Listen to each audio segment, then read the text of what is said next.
নমস্কার, আমি রাজ। আপনারা দেখছেন খবর 24 ঘন্টা। সাথী সভাপতি আমাদের অবস্থান মঞ্চে যারা উপস্থিত হতে পেরেছেন সশরীরে, কেউ ইচ্ছাকৃতভাবে, কেউ অনিচ্ছাকৃতভাবে। আর আমাদের মাইকের আওয়াজ আছে।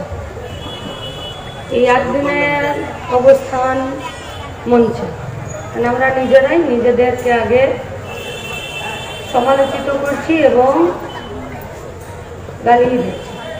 আমরা সবাই জানি ডিওয়াইএফআই যে লড়াইয়ে আজকে গোটা রাজ্যের মানুষ নেমেছে, তার জন্য এই একটা অবস্থান মঞ্চ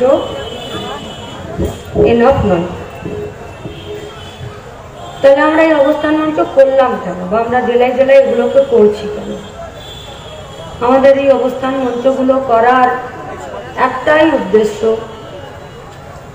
যে যদি আমাদের দাবির সাথে আপনাদের দাবি, আমাদের ভয়ের সাথে আপনাদের ভয়, আমাদের জেদের সাথে আমাদের সাহসের সাথে আপনাদের জেদ ও সাহস, এবং ভবিষ্যৎ সম্পর্কে আমরা যা ভাবছি আপনারাও সেরকমই যদি ভাবছেন, তাহলে এই অবস্থান মঞ্চ আজকে কদমতলার বাস স্ট্যান্ড থেকে আমরা আশা করব গোটা হাওড়া জেলার